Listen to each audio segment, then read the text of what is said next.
Ini adalah drone ROX yang lama teman-teman, versi X9. Nah, X9 ini udah saya review, kalian bisa lihat di video saya yang sebelum-sebelumnya. Ini udah agak lama sih ini. X9 ini saya agak kurang suka gitu ya. Dikirim lagi oleh ROX X9 Pro. Terus apa bedanya sama X9 yang biasa ini? Kita lihat nih, salahnya remote-nya.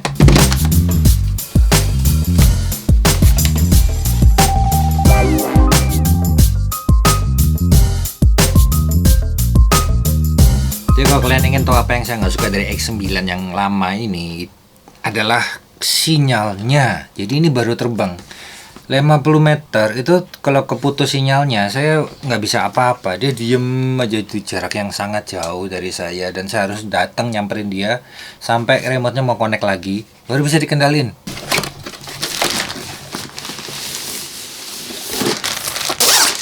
X9 Pro kalian dapat tas besar, tasnya besar, bagus.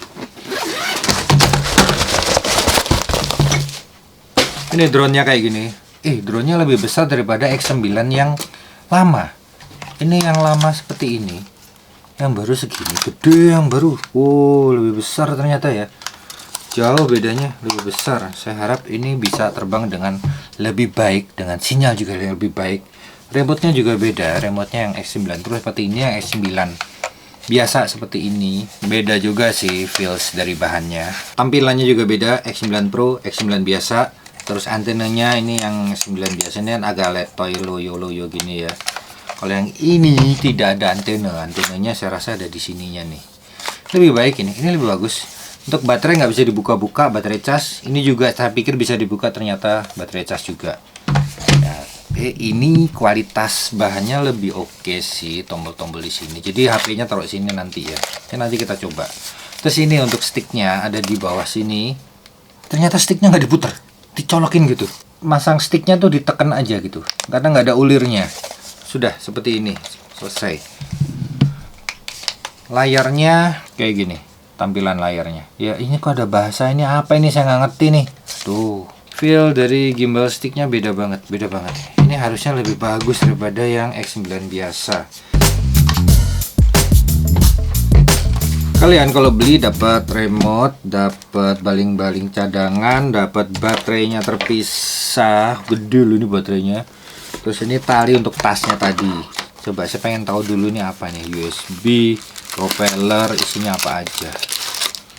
Iya, isinya adalah ini kabel data. Jadi dia pakai kabel data. Ya benar, dia pakai kabel data, nggak pakai koneksi wireless ke smartphone kita. Oke, ini berarti oke harusnya. Terus ini kalian dapat lagi baling-baling cadangan, obeng buat ganti propeller sama kabel charger. Ya, begitu. Standar ya. Tali untuk tasnya, ini baterainya. Besar loh baterainya. 11,4 volt 8000 mAh. Oh, lumayan nih baterainya. Di bukunya saya nggak nemu ini bisa terbang berapa lama, tapi ngecasnya, remote-nya ngecasnya 300 menit, baterai ini juga ngecasnya 300 menit. 300 menit itu berapa jam? Yang saya nggak bisa lo ngira-ngira 300 menit itu berapa lama. Kalian bisa nggak ngira-ngira 300 menit berapa lama itu? Coba. Sekarang saya coba cari di kalkulator aja deh. 300 menit dibagi 60, 5 jam ngecasnya. 5 jam. Cas baterainya ini 5 jam dari habis sampai full. Ini juga 5 jam dari habis sampai full. Ya nggak apa-apa, yang penting nanti dicoba bisa awet apa enggak. Oh, di dusnya ada kali.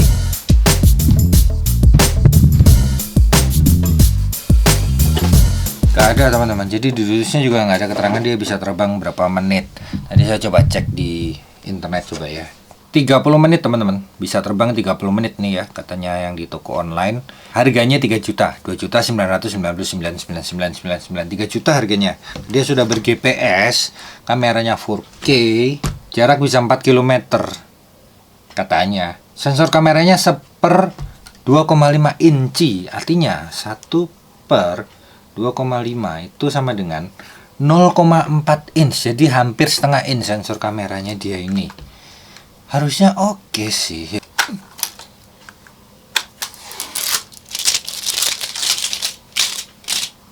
Drone-nya ya teman-teman, di bagian bawah ada sensor dan lampu penerangan. Jadi ini ada lampu penerangan LED nih sebetulnya. Kalau kalian bisa lihat di sini nih ada kayak, nah itu tuh, aduh nggak begitu kelihatan ya. Ini LED, ini sensor bawah. Ya, artinya dia kalau dia bisa mengusahakan harusnya kalau malam hari terbangnya bisa stabil. Maksudnya kondisi agak kurang cahaya gitu ya. Sini ada sensor, tapi saya nggak tahu ini sensor apa, kanan kiri. Terus di atas juga ada ini, saya nggak tahu juga ini apa. Di depan nggak ada sensor, ini bukan sensor, belakang juga nggak ada. Ini gimbal kameranya. Kita hitung yuk, ini gimbal berapa aksis? 1, 2, 3. 3 aksis, oke nih harusnya. Ini termasuk drone besar teman-teman. Ya, beda sama yang ROX yang lama. Ini kecil. Ini kalau mau ngecek baterai, oh bisa sekali pencet aja, saya udah bisa ngecek baterai. Enak nih, sekali pencet aja. Masukin. Oke, kuat baterainya. Di bagian atasnya sini mungkin ada yang penasaran kalian. Apa sih gitu ya. Ini untuk naruh sensor 360 teman-teman. Jadi anti nabrak 360. Nah, saya nggak tahu bedanya ini sama ini apa. Apakah ini sensor apa bukan, saya nggak tahu. Tapi ini udah untuk tambahan sensor 360-nya. Saya nggak dibawain sensor 360-nya. Tapi kalian bisa beli, ini opsional. Nggak termasuk dalam paket. Bisa beli sendiri. Kalau perlu, kalau nggak perlu nggak usah. Nah ini. Untuk memory cardnya, ini di sini. Micro SD card bisa dimasukin sini ya, artinya dia harusnya bisa merekam atau ngambil gambar sesuai kualitasnya langsung dari kamera yang tidak terkompres atau apalah itu istilahnya ya. Jadi asli, kualitas asli dari kameranya. Coba saya nyalain, tahan. Oh nggak bisa, harus pencet sekali tahan.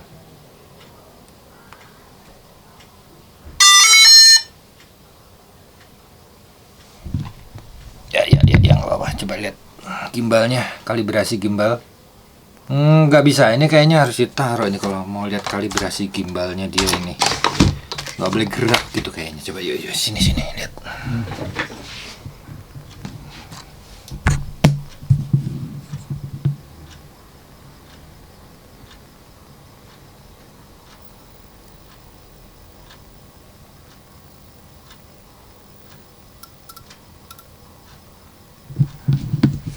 Iya, betul. Kalibrasi gimbalnya seperti itu. Jadi tidak bisa kalian terbang start tanpa harus ditaruh di permukaan yang rata. Jadi kalian taruh dulu permukaan yang paling nggak yang diem lah ya, jangan yang bergerak. Kalau pegang tangan tuh dia bergerak soalnya. Ini ada lampunya di depan. Terus ini gimbalnya. Gimbal untuk toleh-tolehnya juga bisa ada penghalusnya. Naik turun, miring-miring. Oke, bagus. Tinggal kita coba di luar ini nanti kayak apa. Matiin lagi. Sekarang saya mau coba connect ke aplikasinya ya teman-teman. Saya pakai iPhone. Sini disediakan kabel yang Type C to Type C, Type C to micro USB, Type C to Lightning. Ini saya pakai yang ini. Tancepin dulu ininya di belakang. Saya pakai iPhone 6. Saya pakai iPhone 11 Pro Max. iPhone besar. Masih bisa masuk. Maksimalnya berapa? Ya, ukur aja iPhone 11 Pro Max ini dimensinya berapa. Ya segitu maksimumnya. Udah nggak bisa lagi soalnya ditarik. Udah nggak bisa. Udah maksa ini. Tancapin sini. Oke. Tancapnya enak ini. Di drone yang sebelumnya saya pakai casing, pelindung casing gini nggak bisa nancep ininya. Ini bisa. Ini bisa nancap dengan sempurna ini. Bagus ini. Tek tuh. Iya, mantap ini. Sip. Kayak gini nih baru benar. Nyalain. Saya harus download dulu software-nya. ROX apa ini? Ini ya teman-teman nama aplikasinya.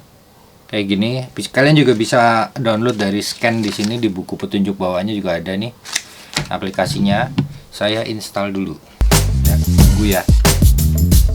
Oke, ini udah saya install teman-teman. Tinggal nyalain drone-nya karena di sini ada activation center, ada flight record gini. Di sini nih. Ya, saya kayaknya harus aktifasikan dulu. Nah, saya nyalain dulu deh.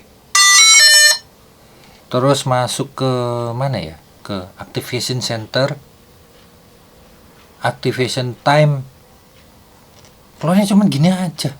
Control coba. Bukan apa ya? Lambung langsung. Device disconnected. Kok device disconnect? Langsung keluar gambarnya.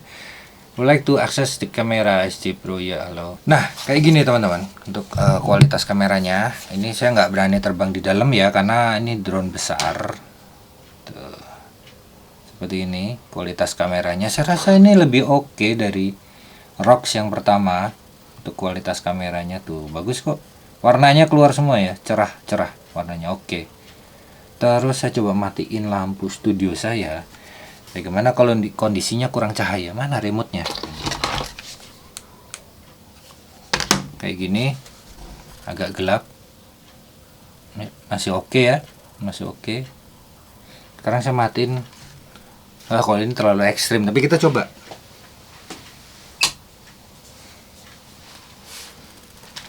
Nih, masih bisa, gelap banget gini. Masih bisa. Jadi kalian kalau melihat tuh gelapnya kayak gitu ya, gelap banget kan tuh. Ini drone-nya menghadap ke belakang tuh ya, kayak gitu. Nah artinya seharusnya drone ini untuk terbang sore-sore menjelang matahari terbenam itu harusnya masih oke, karena kalian lihat sendiri tadi kualitas kameranya kayaknya oke ya. Kita coba di luar yuk. Bagus loh kameranya. No SD card detected, bisa harus masukin SD card dulu. Kita coba di luar yuk. SD card. Tuh. Bentar, saya dapat kendala yaitu tutup gimbalnya ini agak aneh ini. Jadi kalian harus masukin ini di sini ada lacinya ya. Kalian masukin ini ke sini, masukin yang ini juga ke sini, dan masukin yang ini ke sini. Ini nih yang kendala, masalahnya ini. Masuknya susah, keras. Harus pas lubangnya. Tadi udah pas semua, terus dimundurin. Nah. Baru oke nih. Dah. Beres-beres. Dan enaknya ini memang udah ada tasnya. Jadi praktis sih untuk dibawa-bawa. Ini kan dapat tali nih, pasang aja. Ya, kita coba terbangnya di luar seperti apa.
Pas Ya? Pas. Tadi enggak, agak main jelek kanan. Tadi startnya dari sini teman-teman. Tuh dari masnya berdiri di situ. Ini main jelek, tolong. Berhenti.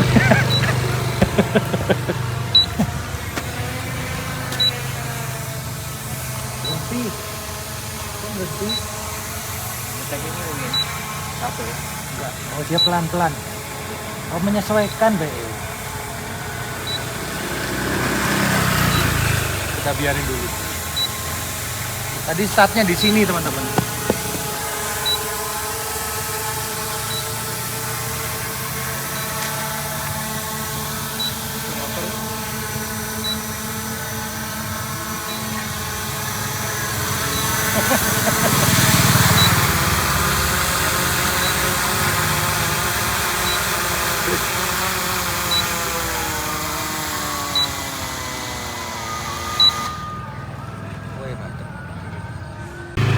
2,5 kg cuman berkurang 1 saja.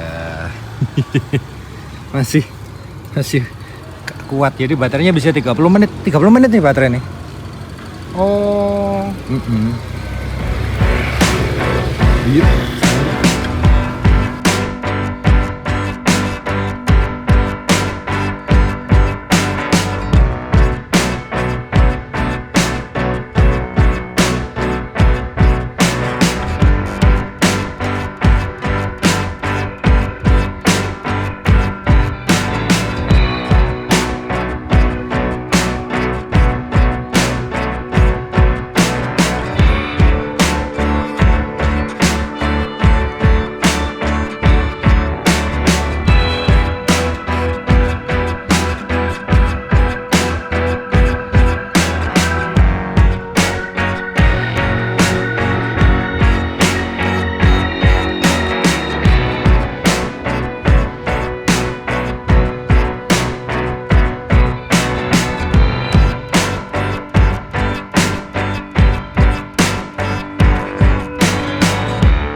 Jadi kesimpulannya teman-teman, drone ROX X9 Pro ini kameranya oke, cukup lah ya. Dan yang mengejutkan adalah sinyalnya, gila kuat banget loh, 2,5 kilo ya. Jadi yang pernah saya tes di situ itu adalah semua drone ya. Kalau saya nge-review saya tes di lokasi yang sama, arah yang sama. Vimi X8 Pro itu 1,2 kiloan, DJI Mini 3 Pro itu 1,2 kiloan, Vimi Mini 3 1,1 1,2 kilo, ini 2,4 2,5 kilo. Gila. Tapi yang terjauh memang Autel Evo Nano Plus saya yang kecil itu bisa sampai 4 kilo. Itu gila itu kalau itu Autel Nano itu memang sinyalnya nggak normal, itu terlalu jauh banget. Nah, terus baterai. Nah, baterai ini agak aneh, teman-teman. Jadi gini, ketika dipakai baterainya itu dari full dia turun menjadi sisa 2 titik gitu ya. Terus saya lepas, saya matiin, saya lepas, dia naik sendiri ke 3, naik lagi ke full lagi. Nah, ternyata itu kalau saya lihat begini, kelemahannya si drone ROX X9 Pro ini, ketika baterai kita memang sudah pernah dipakai hingga 50%, kemudian di sini naik lagi jadi full sendiri, kemudian saya masukin, itu ketika dinyalakan tetap akan turun 50% lagi. Dan ini kalian harus perhatikan ya, drone ini memang sinyalnya bagus banget, kuat banget, tapi ketika baterai tinggal 1 strip, tiba-tiba kekuatan sinyalnya drop banget, gampang lag, gampang putus gambarnya tuh loh, nge-lag gitu, terus gampang putus. Begitu dicas lagi full lagi, performanya bagus lagi. Jadi agak aneh. Jadi kalau menurut saya sepertinya drone ini tidak dipasang yang namanya regulator tegangan ya mungkin ya. Jadi kalau tegangannya turun itu performa boardnya, flight controllernya, mungkin receivernya segala macam itu menurun semua. Sehingga saya bisa simpulkan seperti ini. Drone ROX X9 Pro ini bisa kalian gunakan untuk profesi, oke, untuk pemula ya, karena kameranya juga sudah cukup bagus, kualitas 4K-nya juga oke banget. Tapi kalian harus punya cadangan baterai yang lebih dari 1 lah. Jadi sekali terbang, mendarat, biarpun tinggal 50%, ganti ke baterai baru. Itu harga cuma 3 jutaan, saya rasa ini sangat cocok untuk kalian yang baru mau memulai. Tidak ada sensor, jadi hati-hati nabrak ya. Kalau mau tambahan sensor, kalian tambah sendiri, beli di toko online-nya, di Hugo Store ada tambahannya. Saya nggak tahu harganya berapa, kalian lihat aja. Paket pembeliannya belum termasuk sensor. Gambarnya itu ada sensornya kayak gini. Nggak teman-teman, ternyata nggak. Saya konfirmasi, belum termasuk sensor tuh, harga 3 jutaan. 3 juta kurang dikit lah ya. Dan minusnya lagi, kalau sudah habis baterainya, ngecasnya ini 5 jam. Waduh. Lama banget ngecasnya. Ini 5 jam, remote-nya pun 5 jam. Tapi selain itu, selebihnya drone ini saya rasa sudah cukup oke bagi kalian yang ingin mencoba memulai bisnis drone. Bentuknya juga udah besar, jadi di depan klien juga lumayan lah, bisa dipercaya gitu ya, dari bentuknya seperti ini, besar, mantap. Itu aja teman-teman, di deskripsi video saya sertakan ya link pembeliannya ROX X9 Pro ini.